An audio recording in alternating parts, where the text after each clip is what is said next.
In the late 1970s, a profound shift occurred in ML.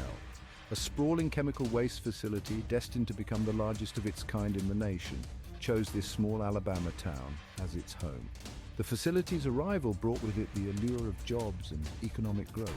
For a community grappling with poverty and limited opportunities, the chemical industry's presence seemed like a beacon of hope. Then there were rumors about the son of a sharecropper who many of the residents knew as Bishop Luke Edwards. I was aware of the waste management facility in proximity to where the Holy Land compound was.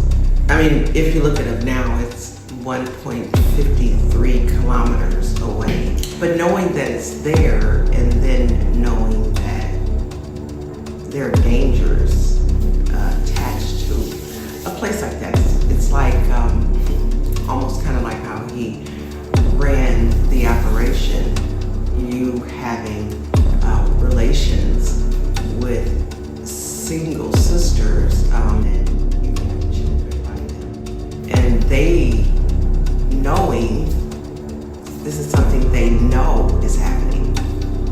In terms of the waste management facility, we didn't know the dangers of it. So knowing it's there and not knowing the dangers of the place and being around such a hazardous environment, and for you to take deals, you know, it's really sad to learn that someone who is supposed to be leading his own people and those who work with him would sacrifice your own people like that. It's weird. I wonder, in connection with those meat processing plants, we know people came and left, but did they really leave?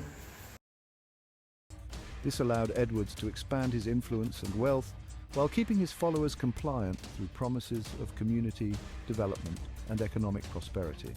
Over time, it became clear that the waste management facility was not only polluting the environment but also endangering the health of those living nearby, including Edwards' own followers.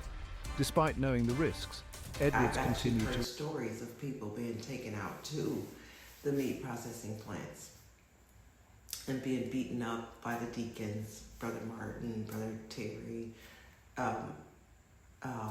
whoever was a deacon, then everyone knows who was then. And I wasn't there because it's just something I heard. So I don't know. We heard people left. We don't know if they left or not. We just heard they left. They could have got chopped up at one of the meat processing plants. This crap is weird. Even, I remember the pink skies, but I think we were kind of naive in thinking that was, that was some kind of sign that this was a holy ground. Received financial incentives to maintain his silence and support for the facility, betraying the trust of his community in pursuit of personal gain. Residents received little information about the types of waste being stored within its confines. They were clueless to the dangers they faced ahead. Despite the growing anxieties, the facility continued to operate, its presence looming ever larger over ML.